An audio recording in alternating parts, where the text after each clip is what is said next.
future, talk radio will actually educate, inspire, and make you think. The future is now. Topics and music that affect your life from Universal Broadcasting Network. Tune in at ubnradio.com. This is On Air with Tony Sweet, your number one source for all things entertainment, exclusive interviews, and guests from TV, film, the Broadway stage, and your favorite musical artists of today. Talking shop is a given, but deep conversation is Tony's specialty. On Air with Tony Sweet starts now, exclusively on UBN Radio. Oh my God, it's Wednesday again? That means I have to work. Hello, everybody. This is Tony Sweet for On Air with Tony Sweet, your host. I am excited because I have two very talented people. The first one I'm going to introduce, we've had on my show before. It's been a while, but I'm glad she's back. She is a legendary TV star, and she's an author, and she's a stand-up comic, and she is just an all-around good-looking gal, as my daddy would say. We have Miss Jerry Jill on the show. Hey, Jerry. Hi, Tony. Welcome back. Thank you. It's been a while. Yes, it has. You're looking good as ever. Oh, thank you. Well, we have a reason why you're here, and then our next guest is a very talented, good-looking guy, too. Very talented. You're very, very, very much. He's a very talented musician, and we have, now, do you go by Chris or Christopher? I go by Chris. There is Chris. no Topher. Oh, no Topher. No Topher. We don't like Topher around here. No. We have Chris Hendricks in the house. Oh, the applause for everybody today. Love it, love it. Well, one reason we have you guys here, because you guys are both in a documentary Yes. that David Zimmerman put together, and it's called right. My Next Breath. And I want to play a little trailer before we get started, so people can kind of see what it's all about. Is that okay with you guys? All right, here we go. Hi, I'm Kathy Buckley. I'm Jerry Jewell. I'm Toby Forrest. I'm Mark Povinelli, and we're part of the cast of My Next Breath. And we are inviting you to come and join us in contributing to make this film come alive. We've already got 60 hours of solid footage, but now we need to take it a step further and create a beautiful, wonderful film. We got together 4 years ago and created this vision that we want to finish, and we want you to be a part of it also. But more importantly, this is an opportunity to let you be a part of something that has never been seen before. I tell you, if you've seen the trailer, you will see the extraordinary of this film. Please, be a part of it. And be a part of something you've never seen before. Hey, I'm talking. And be a part of it. And be a part of it. You're already a part of it. Be a Relax. part of it. But it's not fair. It's not fair because of you, I'm constantly trying to save people. I'm constantly trying to save people. I find people that have problems and I want to save them because I couldn't save you.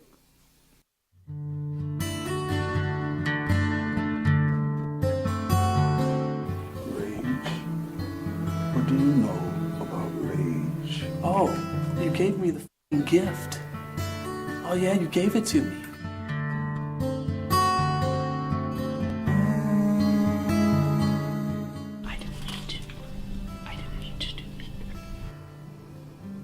Give it to God and forgive yourself. Looks like the tide is coming where we're standing. I'm always here, you know that. We always are. You're the sweetest. Are you stranded? That's why I nicknamed you Special Sauce. Because you're like insane. In the best way. Try to forget. This right now is raw and it's beautiful. We've all had experience that many actors will never encounter. Let's show people what our real talent is. We can put on a show!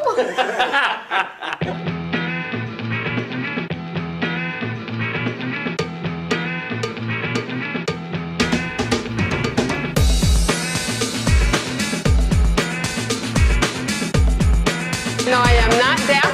I just don't listen.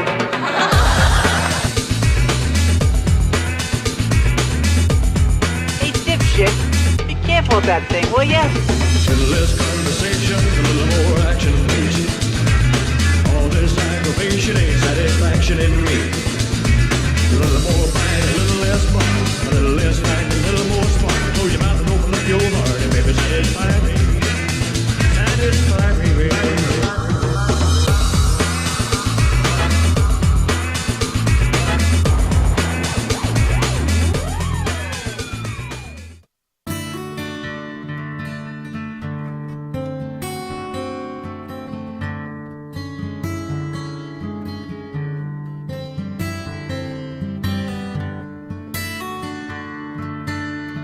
There's so many people in this world who are disabled, but physically on paper they have nothing wrong with them because they don't live.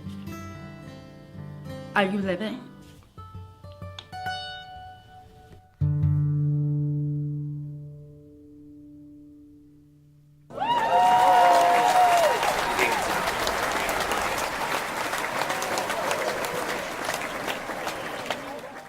Wow.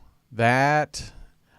I was going to ask you, why did you even choose to do this? But now watching that trailer, I can see why you did it. But when David Zimmerman, Jerry, when he first came to you and said, I have an idea or a project that I want you to be a part of, how did he present that to you? Because you have to be kind of delicate how you do this with this project. Well, actually, we auditioned for it. Auditioned? Yes, and the ones that made it are the ones that became the original My Next Breathers. Right. You took the breath. Yeah, you took in the breath. And it was an amazing adventure. Mm-hmm. And it started in 2009. That's been a while. So it's been a while, and this is a dream come true because David has never let go, and none of us have. We want to see this movie made. Right. And this is a part of the fundraiser on Sunday. Right. To help finish the editing and get it totally completed. And I can't think of anything more incredible that I have ever been involved with. This is just a phenomenal project about life, about love, about laughter, about pain. It's just, you know, I guess the concept was to have, I want to say it's our tribute to Corey Allen, who taught us, who was my teacher as well. Oh, wow. And he always asked, what are you going to do with your next breath? Every single time we went to class. He made us think not to take our breaths for granted. And that has never left. And this project is the celebration of Corey and life. Now, when you say that, and this is great because as we get older, we start appreciating those breaths even more. Oh, yes. So from 2009 until now, 2017, what has changed for you? Because there's a lot of things can happen in between those years. Of course. So what has it meant to you now compared to 2009? Well, in 2011, my book was published. That's when you were on my show. Yes, that's when I did your show. Yeah. And, you know, in 2006 is when Deadwood ended for me. Mm-hmm. And so I didn't know what I was going to do next. And to be involved with My Next Breath gave me hope, had faith in my career that there's going to be something else, you know, the nature of this business, what's my next job. Right. And this was so supportive in letting us know that the dreams are always alive if we want to go after them. Right. And everybody in the cast, and I mean, is it correct to even say disabled? Because really, is it really disabled? Because I don't see it as disabled. Because I mean, I was diagnosed with ADD, and they said, "Oh, it's a disability," and I'm like, no, I don't really see it as a disability. It's a different way of thinking. You know, I look at disability as a part of the human condition. We all have it. Right. It's just some show more than others. Right. Exactly. You know, that's all it is. Yeah. And truly, the real disabilities in life are the disabilities of the spirit, prejudice, hatred, abuse, Which is even more. hypocrisy. Yeah. You know, those are the real disabilities. I agree with you on that. This cerebral palsy, Chris has CP2, and Mm-hmm. just because we both have CP, it doesn't mean we're related. Although Right. some people think we I have are. the crazy personalities. I believe that about you. Oh, You should have yes. seen him when we come in this. No, it's not about disability. It's about ability, and hopefully it will show all people what we all can achieve in our lives. Right. But the Right. limitations we have experienced in life are usually what we put on ourselves. Right. Because if you think about it, and Chris, I'm going to ask you this too. When people that we're going to just say the normal folk that back in Kansas, I'm from Kansas, you know, it's like you both have experienced so much more than people in my hometown who barely even went out, maybe out of to Oklahoma or to Missouri. They've never even been out of the area. So you've actually experienced so much more and done so much more in your lifetime than they would ever experience. I would say that. I look at my having cerebral palsy as a precious gift because it's made me appreciate life more, made me more sensitive, more compassionate. It's given me so many gifts that people don't realize that the only negativity is perception. Right. Yeah. And Chris, I'm going to ask you, where are you from? Oh, I'm from North Carolina. Because I heard the accent. Yeah, there's a little bit of it in there. He's trying to hide it. It's mostly hidden, but it's funny when other people's southern drawl comes out, then mine does. Because I can make mine come out. Oh man, don't get me started. Oh, that's right. I've already from Kansas, so I've yeah. only been here for 4 or 5 days, and I've already said y'all at least 30 times. People are like, "You're not from here, are you?" I know. Oh my God. What gave you the clue? Yeah. So okay, musician. Was this a way of, I guess, because you're young. I mean, you're pretty young. So how old are you? What, 21? I'm 31. Oh, you're young. But thanks for the love. I appreciate it. But was music kind of an expression, an escape for you growing up? Yeah, you know, I think that music is always sort of a spirit, an entity, really, that always kind of lived with me. My father was a musician and really talented, and I love sharing this story, but I used to, you know, my mom would, you know, put me up in the bed or put me up in the crib or whatever, and there are stories of me like sneaking out of the crib and crawling out onto her back porch because my dad would be entertaining this group of people with this sound and with this thing that he was holding in his hand that I didn't know at the time was a guitar, but I was just totally mesmerized. And I think as a 4-year-old, I think that I was, even though I didn't understand it, I was really mesmerized by the hypnotic nature of whatever it was that my dad was expressing, and I wanted a piece of that so very much. I remember my first favorite song ever was a song called Amy by the Pure Prairie League, and I was 5 years old, and if my dad didn't, like, my mom would put me to sleep, and if my dad didn't play it for his gatherings of people, I'd be so pissed that I'd wake up and I'd burst in tears and I'd start crying, and they wouldn't be able to put me to sleep unless my dad played that song. That's hilarious. Wow. That's pretty awesome. But it's funny, you know, I've been singing since I was 4, but I didn't pick up the guitar and become a songwriter really until in a devoted nature until I was a junior in college. Wow, that's a long time. Yeah, there was a big skip. Wow. No piano, nothing. Just I tried taking lessons when I was 10, but I got frustrated because, and I say it's my teacher's fault. It totally isn't. It's absolutely my fault. I should have totally stuck with it. But we were playing good old Saint Nick, and it was like May. And I got frustrated. I was like, look, can we get to some sort of spring-natured tunes here? And it just wasn't happening. And so I walked away from it. But I now do guitar and vocals are my main thing, but I dabble in piano and bass a little bit. Yeah, I wish I took piano lessons when I was younger, and I almost kill myself now, kick myself in the tush, because I wish I would have stuck with it. Everybody does. Yeah, that's the number one thing. It's most common response. Yeah, I wish I'd have stuck with it. My mom was an amazing piano player, and so we'd sit around the piano and sing and play and all that good stuff.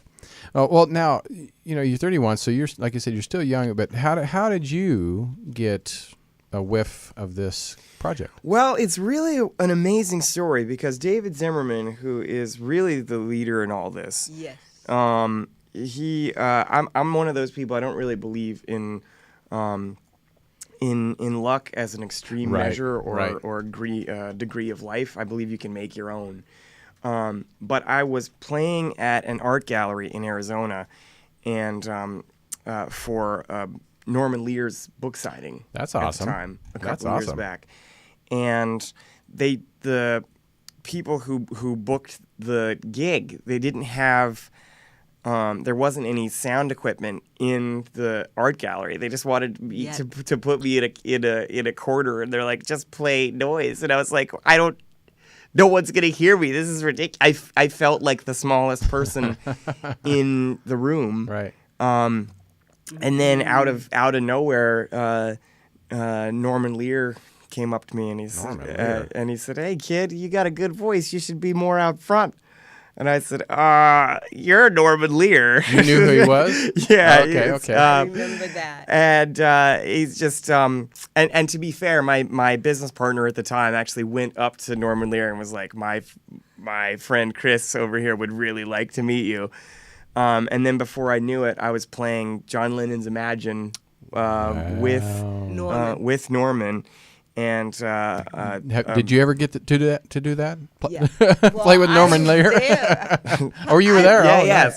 So she was at the event. Oh wow, that's crazy. But even then, that was sort of like the beginning. That was the seed that was planted. And then later that night, I went outside and I was just playing outside the art gallery for fun. And I turned around and there was David, and he goes, "Who are you?" And that's really how the relationship started. So you didn't hear about this project or knew David at all before that? It all came from just a trip to Arizona, and I think the universe stepped in. Yeah, and I've always believed in that. I've always believed that. It's funny. I have. I like to call myself sort of a spiritual cynic. Right. Because I absolutely, all of the things that Jerry was saying regarding cerebral palsy, like we're right on the same page as far as that's concerned. But I've also believed that sometimes in order to reach whatever it is you're chasing, and sometimes we don't know what we're chasing, especially people like myself who've fallen 100,000 times, right? I can relate. Right. But it's almost like you're constantly poking the universe until it becomes irritated, and it's like, fine, you can have what you want. Jeez, I can't take it anymore. Take it. Have it. Right? I've been there too. It's just like, whatever. Just and that's really as soon as David told me about this project, it's funny, I didn't even realize how passionate I was about the project until there was a back and forth happened between him and I got so emotional talking about its necessity. I remember we went to dinner at I think it's Kitchen 24, or I think that's what it's called. That's what it is. Yeah. And I went on a rant about the value of what he was doing for he let me talk for like an hour and a half. I'm so grateful he didn't tell me to shut up, because most people do.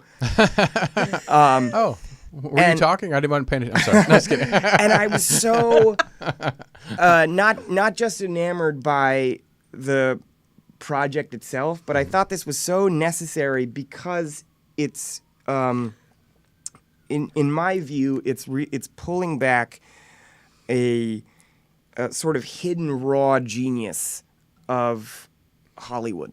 Wow. That's really being overlooked. Like the idea of the condition and disability versus ability, and however you want to label it. Of course, that's present there. But what's more valuable to me is there truly is an evolving story present within this footage that, in my view, has the potential to shift the Hollywood machine. I agree. It's just so important because we still live in a time where financial success supersedes risk, especially when it comes to people in our community. With this film, I truly believe it represents two sides of that same coin. It represents both. And as soon as we can get it out there, The word. the doors will go flying open. Well, I want to go back to Jerry here because you started pushing Hollywood years ago with Facts of Life. Yep. I think you were one of the first. I was the first. Yes. I hate to even say disabled, but I mean, enough, Norman Lear discovered me. right. Yes. So tell us that story, because I know people out there that are really interested. I love that story. Well, I started doing stand-up comedy in 1978, and Norman Lear saw me perform at the second annual Media Access Awards in 1980. Wow. You were like 4? Was that you were 4 the same way? Yeah. Okay. Actually, I was born in 1985, so I wasn't Did he have to do that? Did he really have to? I'm proud of my age. I am 60 now. You look good. And look at it. Yeah, look at it. Thank Yeah, you. right? Yeah. Amazing. Yes, and Norman Lear came up to me after I performed, and he said to me, I'll never forget this, he said, "You know, kid, you're really funny." And I said, You're "Thank like, you." that's a good thing. He said, Yeah. "But you're way before your time." He even knew that I was way before Hollywood was going to embrace something like that. And Norman was one of the people who wasn't afraid to take a risk. Yeah. Everybody's afraid to take a risk. And he took a risk. And Facts of Life cast me on Facts.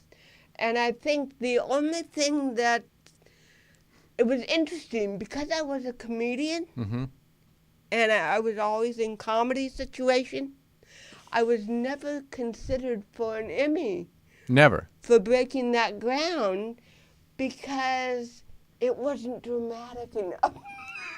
I know, ridiculous. I mean, Yeah. you look back at that day and age, Right.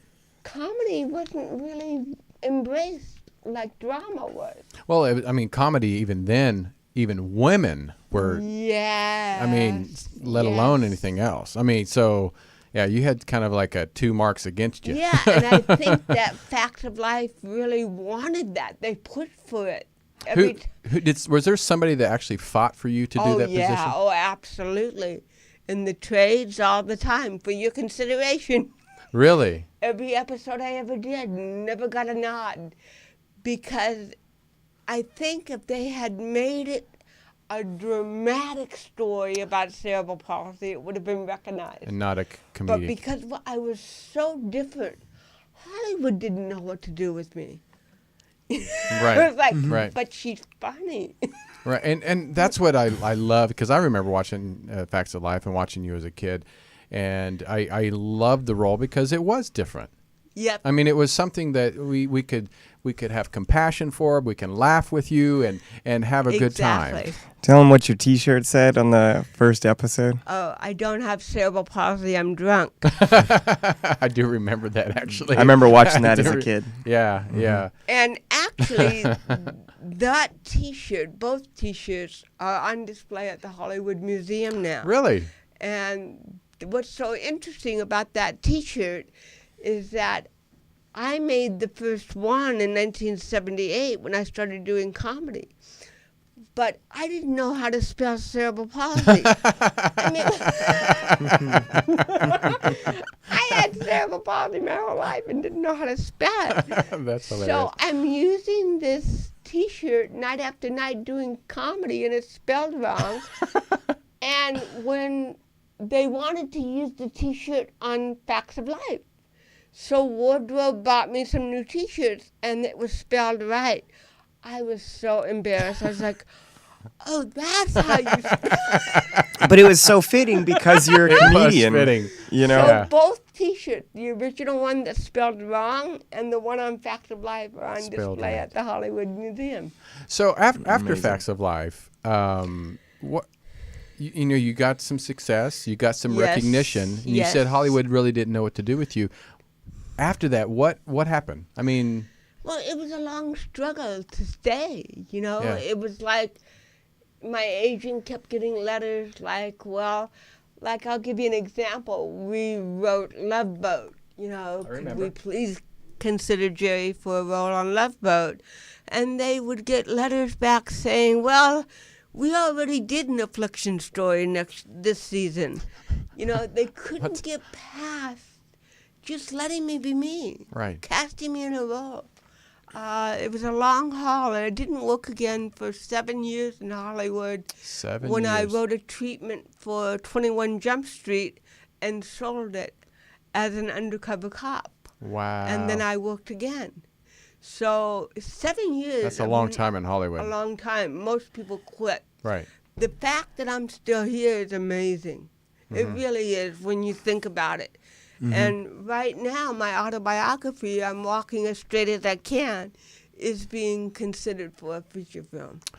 I think it should. So- I think it should. That's amazing. Yeah. So I'm excited about that. Yeah. And well, okay, Chris, I mean, you're hearing, you know, Jerry's Yeah. struggles in Hollywood, and you go to Arizona, and you all of a sudden you get, how do you feel of getting these opportunities? You know, fairly quickly. Well, you know, it's interesting because we were talking about this a little bit in the green room.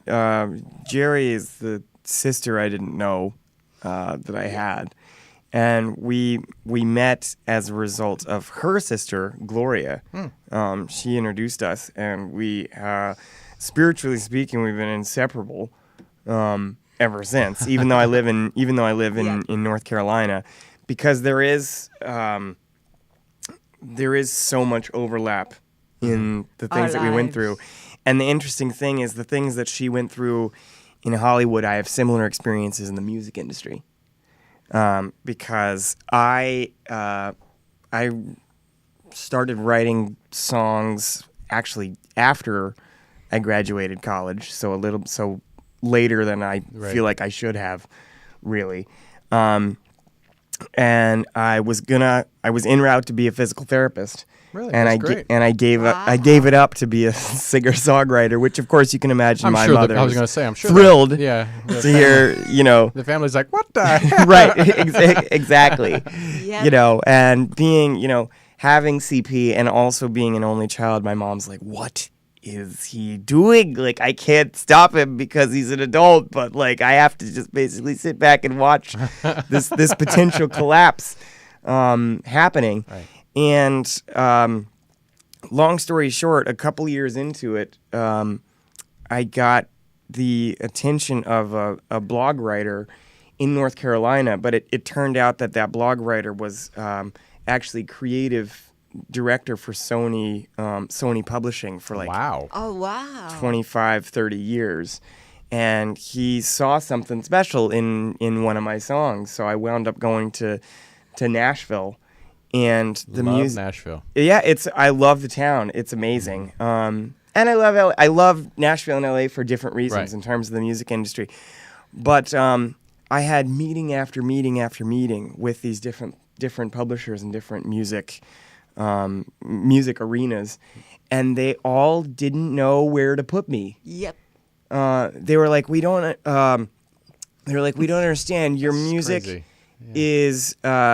They're like, your music is too nice to be regular radio, but too not nice to be Christian music. And I remember I looked at I looked at I remember sitting in the big room across from the person in the big leather chair, you know, surrounded by all these gold records, and I said, what does that have to do with me being me? and they couldn't give me a straight answer. No. They couldn't, and they just looked at me, and I was like, "Why is?" I remember thinking, "Why is this difficult for you?" Well, I want to ask you because I don't know if you remember. You may not. You may remember Donny Osmond and even Garth Brooks.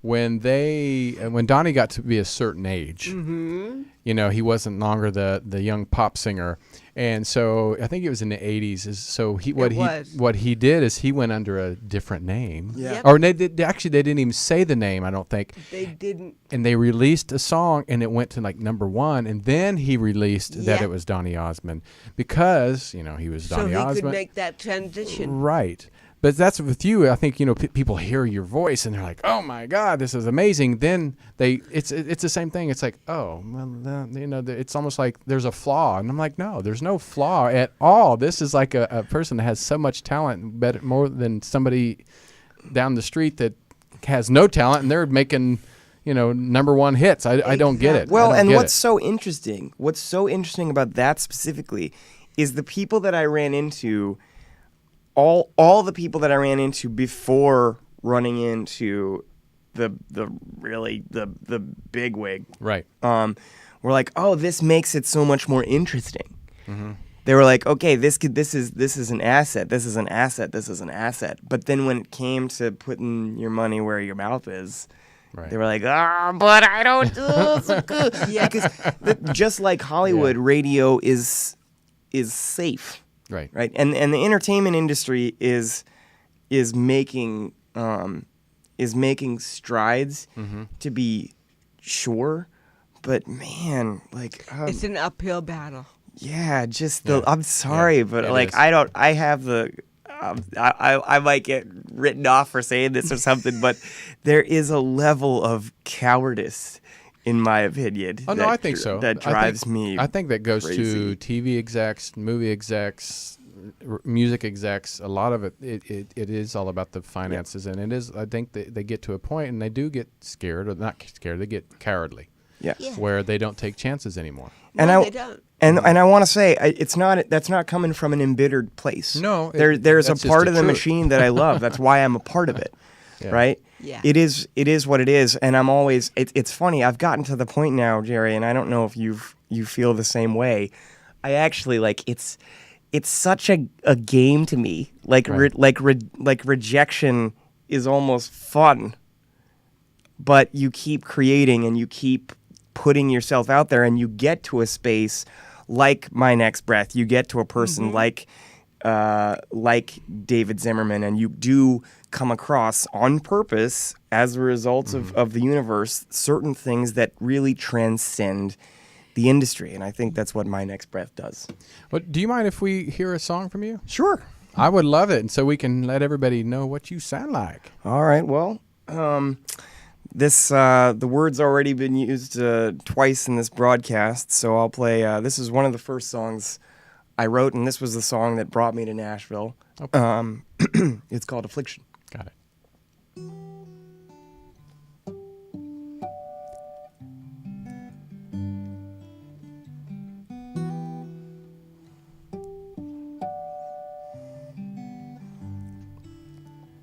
One day long ago, Mama picked me up from school. She said, "Son, won't you tell me what's bothering you?" I said, "No, Mama, no. Won't you leave me be?" She said, "Son, you know better than to lie to me. Didn't they hurt you, boy? No, no, no, no. Didn't they curse you, boy? No, no, no, no. Didn't they mock you, boy? No, no, no, no. What's their problem then?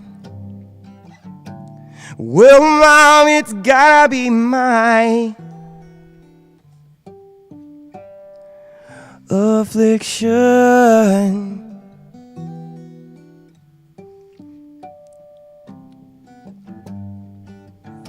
Let's rewind the clock, maybe 8 months ago, when the tracks of my tears were begging for snow. My angel, oh my angel, what are you doing this for? She said, I don't know, baby, I don't love you no more.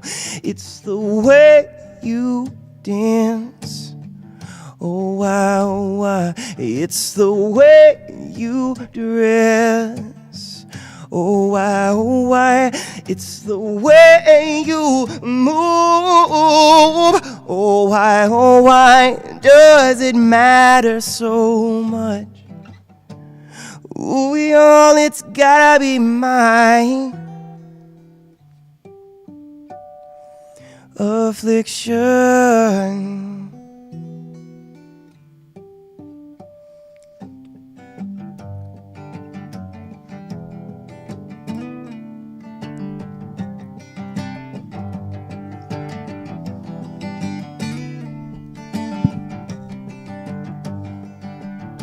The devil, you once told me you must stop this message, son. I said, didn't you hear? Sammy, baby, change is gonna come.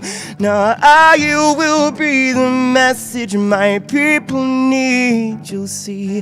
And I will give my broken brothers sanctuary, but they will hurt you, boy. I know, they'll condemn you, boy. Well, I know, they may kill you, boy. Well, I know, but I gotta beat it, though. Oh, Lord, I've got to beat my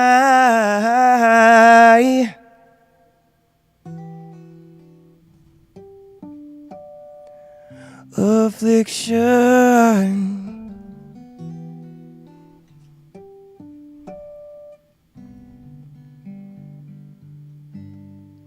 Wow. Jerry, hold me. That was beautiful.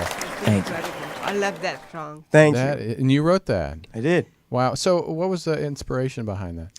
Well, it's funny. It comes from, and a lot of singer-songwriters go through this, but this song is not unlike a lot of us. Heartbreak comes from a space of heartbreak, and it was one of those really, really powerful pains that, wouldn't come out of my eyes. Like, I couldn't cry about it, and it was about my first love and us just not being able to make it work. And after I went through the experience, I was devastated for weeks. But I noticed that rather than being frustrated about the pain and her not being around and the loss, I started being upset at the fact that I couldn't cry. Because I just wanted to let this go so bad, and I didn't know how to do it. And I locked myself in my room. I hadn't eaten for days, because depression will do that to you. No, it will. And I saw my guitar in the corner of the room, and I said, let's just give this a try. And the song came out in maybe 5 minutes. And that's how, it's funny, the songs where you you're holding on to something. Yeah. There is sort of a flow to them, and they just poured out of me. Well, whatever that experience, it made it into a beautiful song. Thank you. And I mean, Jerry, do you think the struggles that you went through, do you think you would be as creative as you are if you didn't go through those? No, I wouldn't. My comedy is just what he said. It is the flip side of the pain and the hurt and the inability to cry, just like he said. Only I took it in a different route because I can't sing with a dam. Oh, I was going to ask you if you're ready to sing a song. I mean, I can songwrite. I've really? been writing poetry and lyrics since I was in high school. But my voice sucks as a singer. So I never went that route. So I channeled it into comedy, and my comedy, just like his music, is very healing. I'm not a malicious, mean comic. I am a healing comedian, if that makes any sense. Oh, it does, and it does. Yeah, because I think sometimes the malicious is not a healing. It's not coming from a healing type of a and that's soul. the kind of laughter that I was exposed to as a kid, with children mimicking me, my movements, and making fun of me and calling me names. And they were laughing at me. And that's what I mean. I couldn't cry about that. So I took that same laughter and made it something positive. And that's what I love about both of you. And, you know, and I always, when I first started doing what I do 9 years ago, I was just a C student. I was never a good student at all. I could study and still get like a D minus. I'm from the country boy, people blonde, muscles, at the time, not anymore. But people always perceived me a certain way. But I always say, if I can do this, anybody can do this. And I think what I love about what you guys do, it's like, we're just people. Yep. There's really, honestly, I'm going to say this for me, you guys are special, but there's nothing special about me other than I have determination and a want. I want to achieve things for myself. It's not necessarily to prove things to somebody else, to show somebody else up. Exactly. But you guys, like I said, you are an example for so many people out there that says, I can't do that. I can't do that. You can.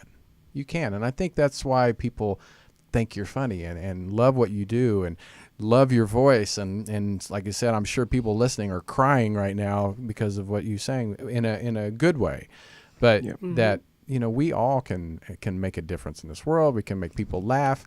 And this is why I'm glad David Zimmerman put this documentary together. Yeah. Well, Next Breath. My favorite part about the documentary as a whole is that it represents something for people that I feel that society as a whole has not been able to absorb from people like myself and Jerry. Maybe to an extent, but not, like, obviously not as a whole, because we're still climbing the ladder.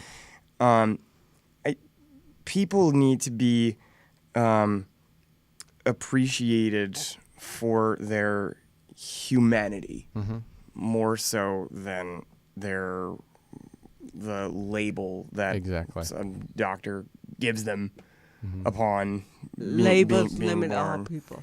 Yeah, I mean, and it's our nature.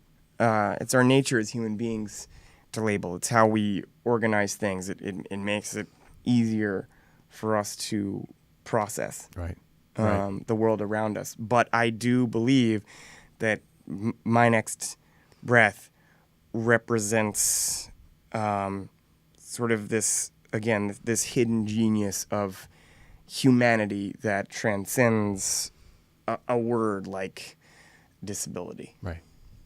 Well, one thing that if you're in the LA area, this coming Sunday. And it's at the Cabaret? Catalina Club. Catalina Why did I say cabaret? Because it is a cabaret anyway. Yeah, it is. Catalina Club. It's going to be a fundraiser, but it's going to be a festival in a way. Yes. Could you tell us about what's going to be coming up and who's going to be there? I'm putting a picture up there so people can see who's. Well, Chris is performing. I'm performing. Kathy Buckley, Rosalind Kine. Bruce Valanche. Mary Wilson. Mary yeah. Wilson. Mary Wilson's going to be there. We have a huge lineup of talent.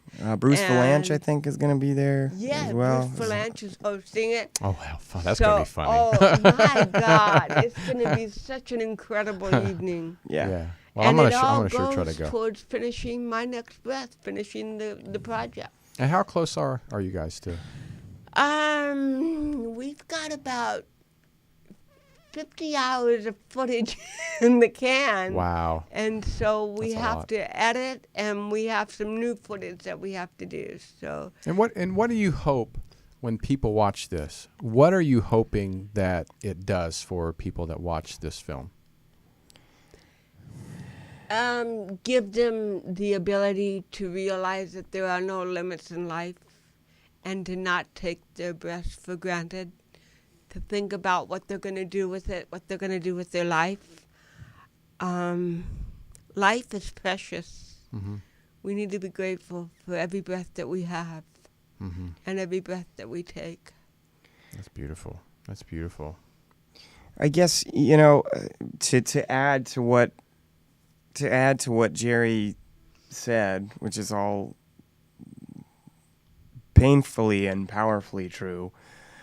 I again, going back to this idea behind the documentary as a whole, I personally, I really hope that while I would never trade my CP for anything. Like Jerry, I see it as a tremendous gift.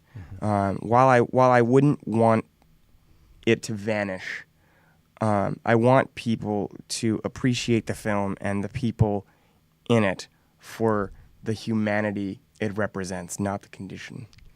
You know, it's also a celebration of diversity, which we're losing right now. Right. You're right. And it's empowering our differences instead of being afraid and prejudiced and scared. That's such a waste of energy, so destructive. Absolutely. Right. When we all can come together with our own individual gifts. I mean, if we all came to the world exactly the same, what would be the point? What could we learn from one another? There'd be no point to be on this planet. I always said it would be like if I lived in it, and I do live in a town where from Kansas, we were all Christians, we were all white, we were all, it's everything was the same, and I mean, yeah, I loved them. That's why I left, because I needed diversity. I needed opportunity, not just on financially, but opportunity on growth spiritually. Yep. And that's why I love LA or Nashville or different places where people can grow from different religions, different races, different ethnic groups. And that's why I left. That's why I left, because I needed it. And my soul told me I needed to go for that reason. Yeah, and you're probably richer for it. Oh, yeah. I may not be rich in the bank book, but I'm richer for it, and I'm going to always be happier that way. That kind of wealth there's no price on the wealth of the soul. None. All right, well, we have about 2 minutes left. Do you have any last words you guys want to say? I just want to say that I think that this film is going to give Hollywood the bravery it's been missing. Perfect. And I want to say, get to the Catalina Club. This Sunday, Sunday, March 19th. Call for tickets. Do they call to Catalina Club just to get the tickets? Yes. Perfect. Okay. Absolutely. And it goes for a great cause to finish this project. Yep. Great lineup of people. Like I said, you can go and check out all the people that's going to be there, and every single one you know. Yep. Yeah. I had Rosalind Kine last week, who is amazing talent. Oh my goodness, what a voice! And her and I've had her on my show before too. And like I said, another kindred spirit, just somebody that you just fall in love with, as we do with Jerry and now with Chris. If you want to feel good on Sunday, this is what you do with it. Yep. All right. Well, we're out of here. So thank you, Jerry. Thank you, Chris. Where do people follow you, just in case they want to follow you on Twitter or Facebook? Facebook, Twitter, jerryjewell.com. Mm-hmm. A website? Do you have a website? Yeah, jerryjewell.com. Oh, you just said. Yeah. That was my Facebook is just. That was beautiful. Facebook is just Chris Hendricks Music, and my website right now is perfectlyafflicted.com. Perfectly Afflicted. You got to drop that voice. Perfectly Afflicted. There you go, baby. Do you mind going out with another song? Yeah, sure. Is that gonna? No, that's not. I mean, I was hoping a musician would have one more song. I mean, come on, don't tease me. Okay, here we go. Yeah, sure.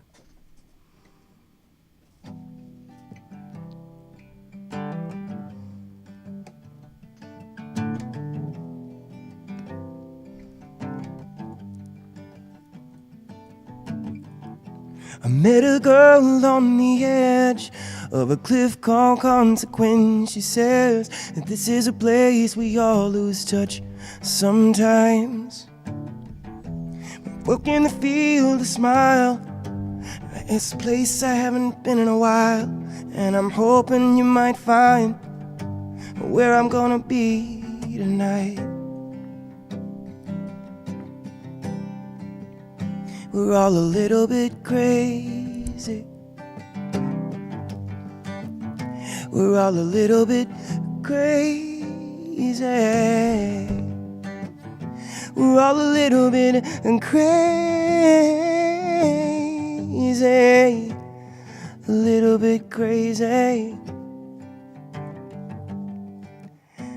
And that's all right.